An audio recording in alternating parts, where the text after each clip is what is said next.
Atas nama Bapa dan Putra dan Roh Kudus, amin. Kristus Anesti. Halitos Anesti. Selamat berjumpa kembali saudara dengan saya Archimandrit Romo Daniel Biantoro, Ketua Umum dan Pendiri dari Gereja Ortodoks Indonesia.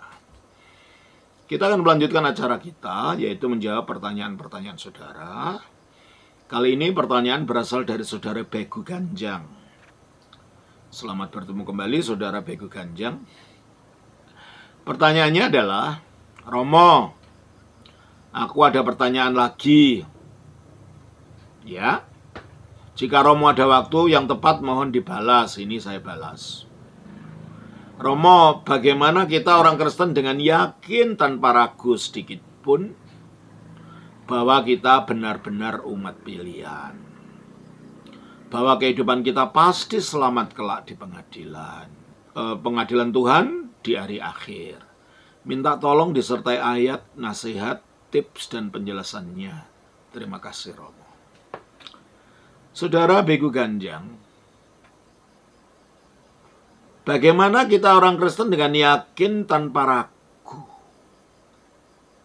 Tidak pernah manusia dalam hidup ini selalu yakin. Ada kalanya juga ada keraguan. Ya, karena ada masalah macam-macam. Permasalahan hidup, permasalahan keuangan, permasalahan rumah tangga, menimbulkan macam-macam keraguan di dalam diri kita. Nah, keraguan itu adalah dialog dengan iman. Nah, kalau kita dapat mengatasi keraguan itu, maka kemenangan iman akan muncul. Jadi tidak bisa kita tidak ragu dan tidak bisa kita menghilangkan keraguan yang bisa dihadapi untuk dikalahkan melalui keyakinan kita. Nah, caranya gimana? Caranya supaya tidak ada ragu sedikit pun. Pertama, kita yakin betul apa yang dikatakan kitab suci bahwa kita memang sudah dipilih. Melalui penyatuan kita, Kristus yang merupakan landasan pemilihan kita itu. Karena Kristuslah yang dipilih oleh Allah sejak sebelum dunia dijadikan. Kita baca dalam 1 Petrus 1 ayat yang ke-20. Ia telah dipilih sebelum dunia dijadikan. Nah, coba kita baca mulai ayat yang ke-17 lah.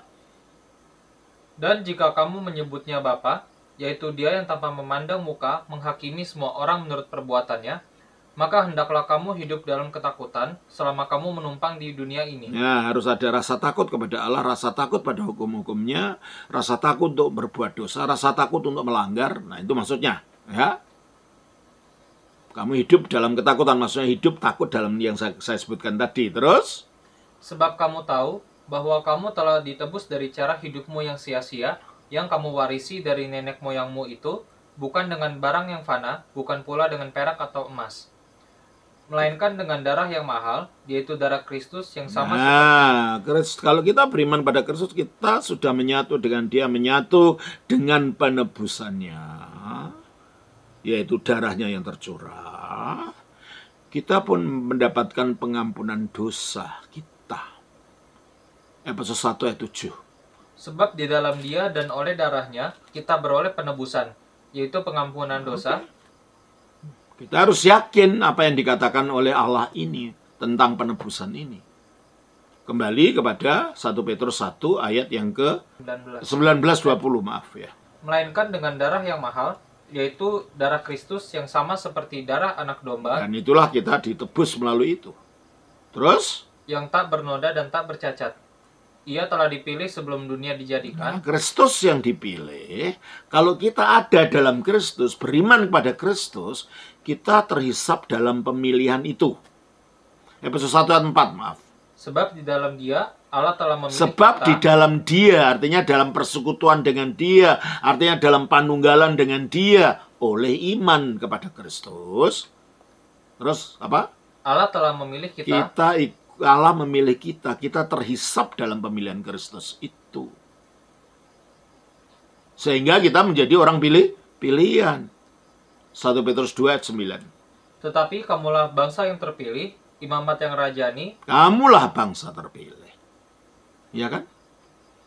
Jadi bagaimana kita yakin tanpa ragu-ragu sedikit pun bahwa kita benar-benar umat pilihan Allah? Pertama, kita harus yakin kata-kata kitab suci. Bahwa kitab suci tidak pernah bohong. Dan kata-katanya boleh dipercaya. Itu pertama. Yang kedua itu kita terapkan dalam hati kita. Dalam kehidupan persekutuan kita dengan Allah melalui kehidupan doa, puasa, dan lain-lain. Nah, ini akan mengokohkan keyakinan kita terhadap janji tadi. Ya. Bahwa kehidupan kita pasti selamat kelak di pengadilan Tuhan. Selalu selama kita di dalam Kristus. Ya kita tidak, dan kita percaya Kristus tidak akan bohong. Ya kita berpegang pada itu. Nanti Kristus akan menggenapi janjinya. Itu coba kita baca dalam Roma pasal 3. Ayat yang ke-25. Kristus Yesus telah ditentukan Allah menjadi jalan pendamaian karena iman. Ya, Kristus Yesus telah ditentukan Allah menjadi jalan pendamaian karena iman dalam darahnya. Ini sudah ditentukan, tidak bisa berubah lagi. Fakta ini harus diyakini tanpa ragu. Hanya keraguan itu terletak bagaimana kita menerapkan dalam hati kita. Bahwa kita betul-betul yakin pada fakta ini. Terus? Hal ini dibuatnya untuk menunjukkan keadilannya, karena ia telah membiarkan dosa-dosa yang telah terjadi dahulu pada masa kesabarannya. Oke, terus? Maksudnya ialah untuk menunjukkan keadilannya pada masa ini, supaya nyata bahwa ia benar dan juga membenarkan orang yang percaya kepada Yesus. Membenarkan orang yang percaya kepada Yesus. Nah, mengenai kepastian, kita baca. Yohanes pasal 5 ayat 24. Aku berkata kepadamu, sesungguhnya barang siapa mendengar perkataanku dan percaya kepada Dia yang mengutus aku, ia mempunyai hidup yang kekal dan tidak turut dihukum. Dan tidak turut dihukum. Dan Kristus tidak akan mendustai janjinya. Oleh karena itu sejauh kita tetap beriman kepada Kristus, sejauh kita tetap setia kepadanya, ya, tidak ada yang perlu diragukan lagi. Nah, kalau muncul keraguan, ya itu adalah merupakan dialog diri kita dengan iman kita.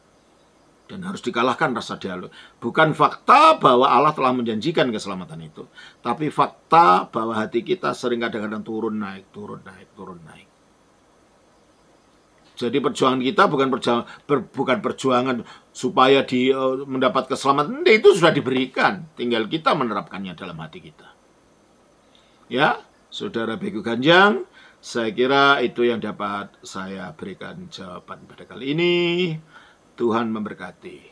Kristus Anesti. Sang Bapa, Putra, Roh Kudus. Amin.